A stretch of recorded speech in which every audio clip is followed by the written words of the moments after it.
got a line on you, babe. I got a line. I got a line on you, babe. I got a line. Got a line on you, babe. Cool. Hi, I'm Art Fein. It's Art Fein's Poker Party coming to you from Santa Monica, the birthplace of the band Spirit. Is that right, fellas? Or Randy? Yeah, we were born close by, real close. Okay, well, let me go left to right. Scott wasn't there during the birth, but Scott's the new member, the keyboardist of the group Spirit. Scott Monahan, welcome to the show. Thank you very much. And welcome to the band Spirit. When did you join them? What year? Well, back in the early 80s, Randy and I used to work up in Malibu at Trinkus back in like 1982. Uh-huh. So we've been working together for almost, that makes 3 years now.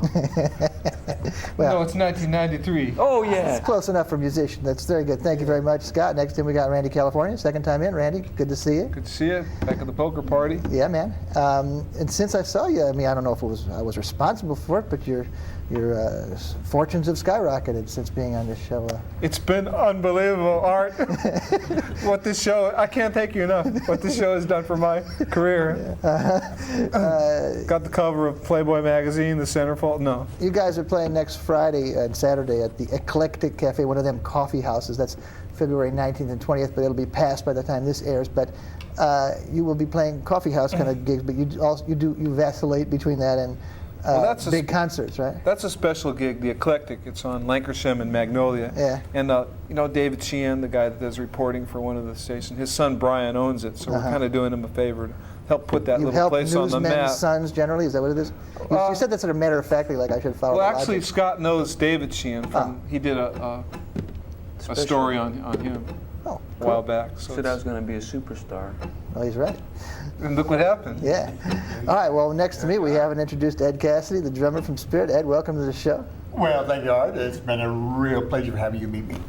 It's good to see you, man. You know, Ed's been the drummer from Spirit all along, going way back to when did the band start, in 68 or 7? Well, Spirit officially got going in the end of 67, but we actually were playing together in 65. All right, well, talking about them old days, let's cut back to a video that you guys brought with for I Got a Line on You. That's that 1969 composite of film footage and various stuff put together especially for this song. So it is a video, I guess, right? It's as opposed to a documentary or something. Yeah. You know, check the photography out on this, Art. Okay, we'll take a look at you away. it. Cool thing, Got a Line on You, 1969. Let's take a look. Don't adjust your color. It's in black and white.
Man, the concept of this is really kind of sitting with me now. You were on a train and then you're on a plane.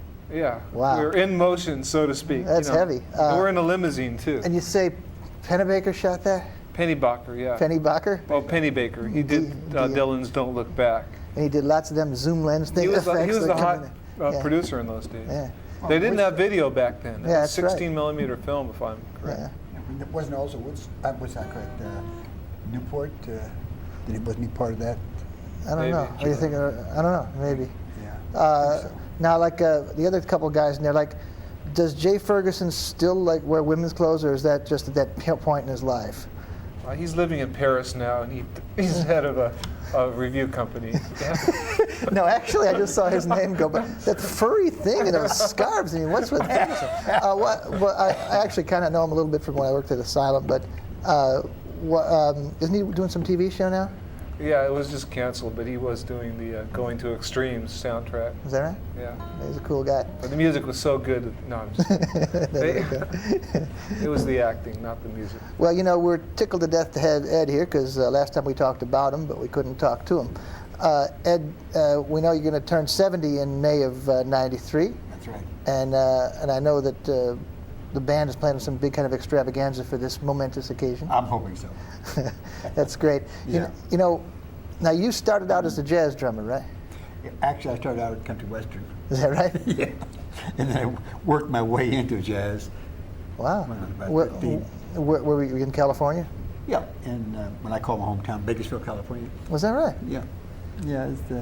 Was the Nashville of the West at one time. Right. Yeah. So your jazz stuff. It came in the town. At that time, there was a 60s? lot of good music there, Uh-huh. jazz, Latin, and even some big band too. So Uh-huh. I was fortunate. There was a lot of music there. But then your transition to a rock band is quite unusual. In fact, unique, I'd say, isn't it? I mean, I think so. I got into rock and roll probably in '64, and then getting hooked up. now most people say that because they were inspired by the Beatles. I don't think that was your situation, was it? Well, I was inspired by the Beatles. Is that right? Oh yeah, yeah. I think the Beatles were incredible. You know. But anyway, I got going with that, and just prior to that, Ray Manzarek and I had a jazz quintet together. Was that right? Yeah. That's a bit of rock trivia that you didn't know. You're right. Yep. Fooled The me Doors out. and Spirit together. Yeah. Wow. That's amazing. Yeah. In fact, one of their comic book things that they put out with Doors, in the middle of it is also we're in the middle of it. Wow. They split it up in half. Don't ask me why, but maybe that was Ray's idea. And that's interesting because you guys and the Spirit and the Doors were sort of neck and neck as far as popularity in Los Angeles in the late '60s, and both went on to national fame. Yeah, but anyway, jazz was was the big thing that I got into in later years. It stayed in until '63. Uh-huh. Yeah. What kills me is that Randy showed me a clipping from New Musical Express from England right before the show, where you were second greatest historical rock drummer after who?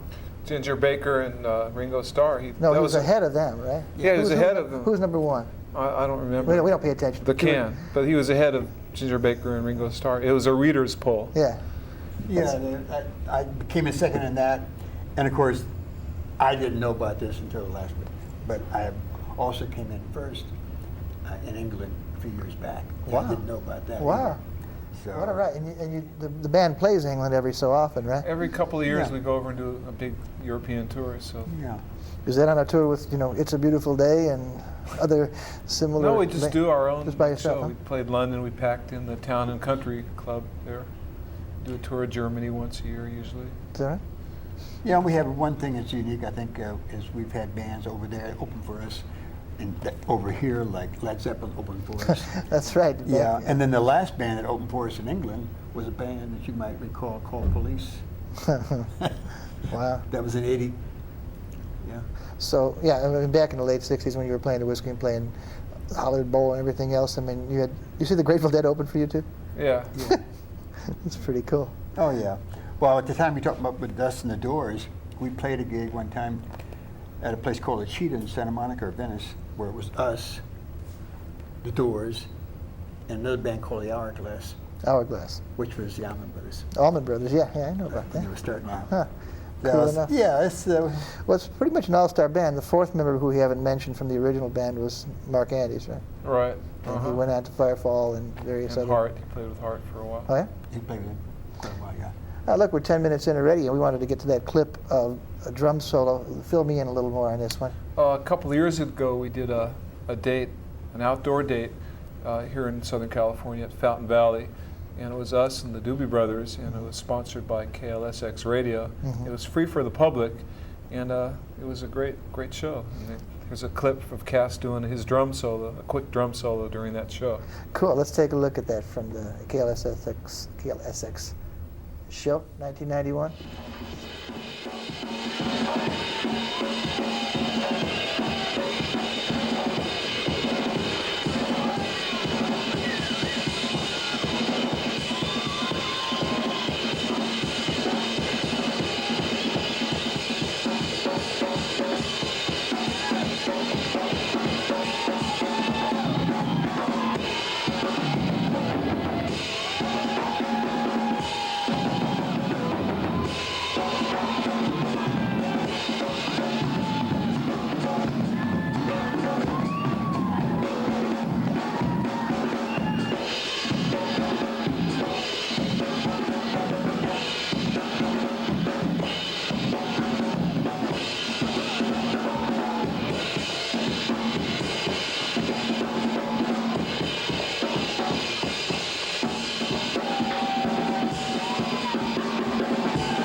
That was, what song was that, by the way? That was "It's All the Same." It's All the That was a quick drum solo. He usually does like a half an hour one. But And what about that drum thing? I mean, in the foreground was a drum that looked the size of this platform. Yes. Yeah. Is it, or is that just perspective? Well, it's a custom-made set that I designed several years ago, and the big drum, I'm one on either side. It's 36 inches on this side and 40 on the right. Wow. You know, so it's like my wings. You know, I mean, it's like I'm in my little spaceship. You know. Very cool. Yeah, we had a good time down there. So, what's the schedule for this, for like '93? I mean, there's some dates ahead. well, the big date we're looking forward to is his birthday bass, which is going to be in the beginning of May. His actual birthday's on May 4th, but we'll probably do it either weekend. And KLSX Radio again is going to be supporting us and sponsoring it. Wow. I think maybe Avalon Attractions, Bill Graham's outfit's going to promote it for us. Cool. So in the next few weeks, we'll know if it's going to be at the Palace or the Santa Monica Civic or one of those kind of places. Civic. Well, that would be reminiscent. I mean, Yeah. there's nothing going on at the Civic anymore, is there? I don't know exactly what's going Yeah, on there. I'm not sure. By the way, we have some standard questions. I got to hit Scott. What was the first record you bought? More embarrassing, the better. It's a Beatle thing. Yeah. It was that one about holding hands. Oh, that one. Okay. Or was it I saw her standing there? Well, that was the other side. Hey, that was it then. So what about the first concert you went to? Oh boy, you're making me feel even younger than I am. Jethro Tull, Aqualung. That sounds pretty new to me. Yeah, they're like radically ahead of it. No. So let's see. This is like a twofold question to Ed. Then, when you started getting interested in music, do you have any idea what the first record you bought was? When I started buying records? Yeah. Oh, sure. Records like Sing, Sing, Sing with Benny Goodman. Written by Louis Prima. This guy Yeah, I'll tell you another one Louis that Prima. no one knows about. It's like one I used to listen to all the time and practice to. It's called Central Avenue Breakdown and Jack the Bellboy. And it was the drum solo on it, and the guy who was playing drum solo was Lionel Hampton. Really? Yeah. Wow. He was a killer. I went, whoa! Well, then we sort of got into. We talked about the Beatles, but when you're just a normal guy listening to jazz and pop and everything else in the late '50s, is there some point where you just got converted over to rock, where it really caught your attention? Is there some kind of one artist or something like that? Yeah, one of the reasons I really switched over is I got bored with jazz. Yeah. It was like there was a lot of things about it that it wasn't happening for me. And then I remember when like the Yardbirds came out. Yeah. You know, and some of the other people, and then Well, what about the Yardbirds? What the Beatles came out, you know? I said, that's it, folks. No, I got started playing with a band in the Santa Monica area at that time. Well, they were playing in Melrose. I'm sorry, who was Ashgrove. playing in Melrose? This was a band that was starting up that had Ry Cooder, Taj Mahal, Oh, the Rising Sons. Right. Yeah. So I played in that band. And that really sort of got me going. That's where I met Randy. Oh, I see. Okay. Yeah, I guess I knew that, but I never laid it out in the connection. So we got connected there. And I liked rock and roll because it was not only freer, but it was besides being contemporary, it was more like family. You know? People were like willing to share. Hey, the family that plays together, you know. There you go. There you go. And besides that, while we're on that subject, now a lot of people have always different stories of interpretations of your Randy's father. And that's not true. No. I was married to Randy's mom, Bernice, for 7 years. Mm-hmm. And during the time that Spirit was Spirit? Right, from about 66 on. And we were no longer married now. Mm-hmm. But that story sort of kept on. Yeah. And so, Randy and I have a very special relationship, Mm-hmm. And cool. Yeah, he's like a son.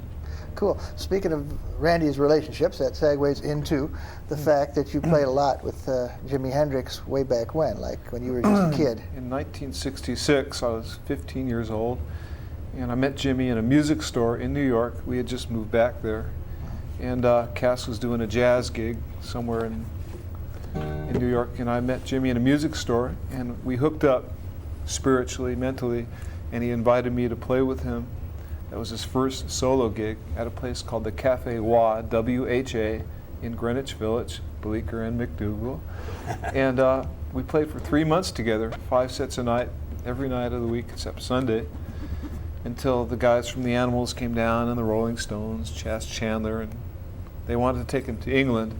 Jimmy wanted me to go with him, but I was too young, too small. So I stayed. And we drove back in our green Chevrolet back to California and started up Spirit. So it worked out well. Yeah, it worked out well for everybody. And by the way, Hendrix is where you got the name California, right? Well, yeah, yes and no. There were 2 Randys in the band. One was from Texas and I was from California. So people in the band used to call me Randy California, and him Randy Texas. By the way, was that Jimi Hendrix, or was it Jimmy James, or what was it? The band was called Jimmy James and the Blue Flames. Yeah. And I actually didn't know that his name was Jimi Hendrix until we got back to California, and Barry Hansen, Dr. Armento, said, "Look at this new album." I said, "Well, that's the guy I just played with in New York. His name's not Jimi Hendrix, it's Jimmy James." And I put it on, and I heard the guitar style, and I said, "Yeah, that's the same guy." Well, Red House is a song that Hendrix played, and it's something that you played too. We do that in our set, and sort of in my blood, playing Hendrix songs. We do Hey Joe and Watchtower, and we just added Red House to our set also. Let's take a little listen to Red House as performed when? Just about a month ago. Which would be early '93. Yeah. Let's take a listen to that video. Where was it shot? Down at the Strand in Redondo Beach. Mm-hmm. Okay.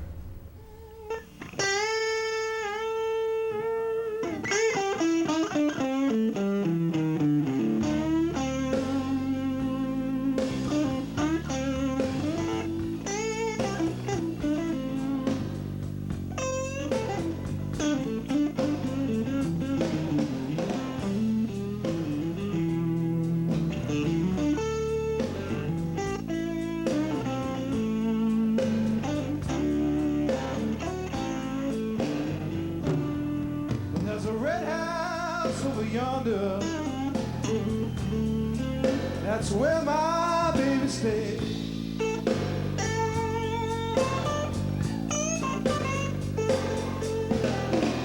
There's a red house over yonder. That's where my baby stays.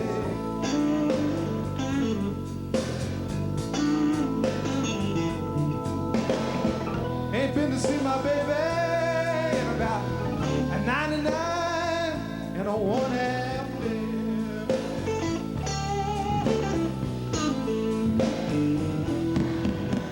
Wait a minute, something's wrong. The key won't lock the door.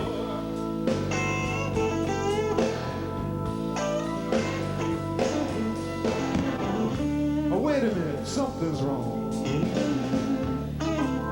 The key won't unlock that door.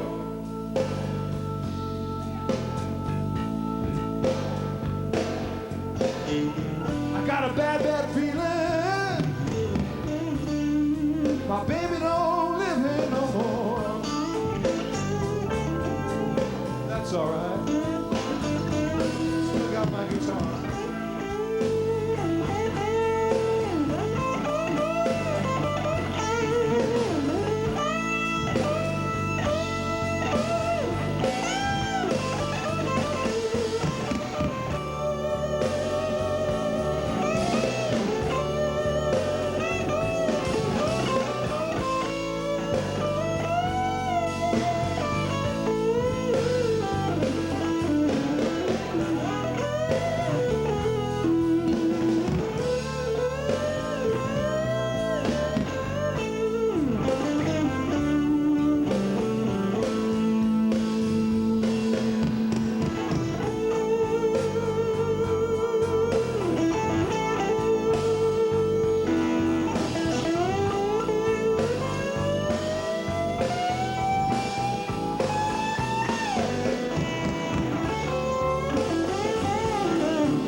It's actually still on.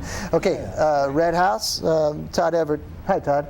Brought up a good question, Randy, was that when you were playing with Jimmy James in the Blue Flames in New York, was he doing pop covers? Was he doing contemporary music at the time? I remember the first night I went down there, and we sat in the boiler room, which was the dressing room in this little club, and he taught me Hey Joe, Wild Thing, Shotgun, a bunch of blues standards. And then later on, as time went on, we played for 3 months together.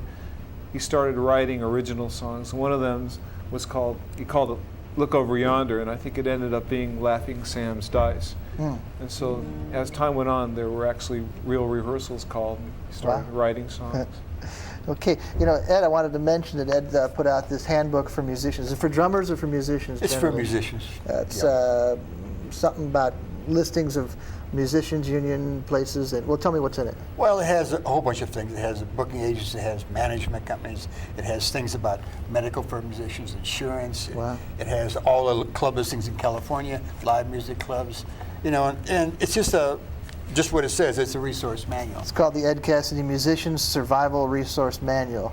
Yeah. It's good for kids that are starting out who are thinking about making music an actual career. And it's good for them to see the pros and cons of actually doing it by reading that book. Well, it looks real handy. Yeah, it is. All right, fellas, you got your guitars. You've just been leaning on them most of the show, and I'd like to get into some more spirit music if we could. Yeah. Scott and Randy, what do you think?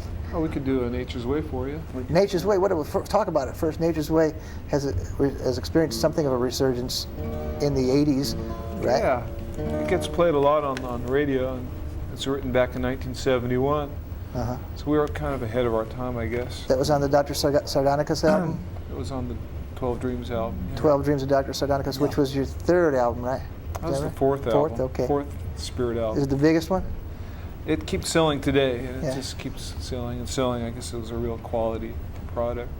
Cool. A work of art. It took us 6 months to do, which was really a long time in those days. Yeah. All right, let's take a listen to something. Ready.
nature's way, it's nature's way.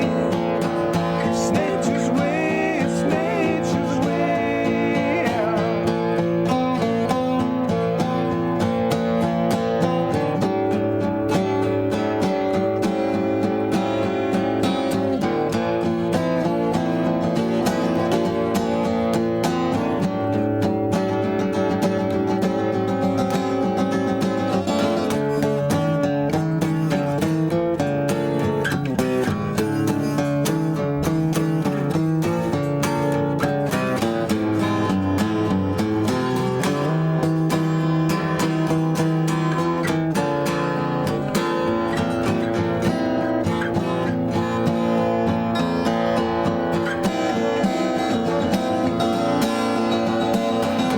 It's nature's way of telling something's wrong.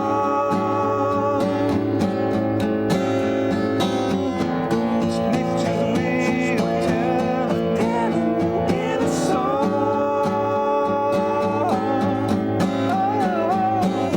It's nature's way of deceiving you.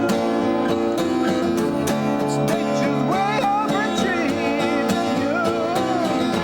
It's nature's way of telling you something's wrong.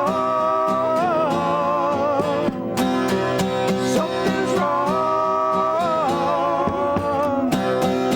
Something's wrong.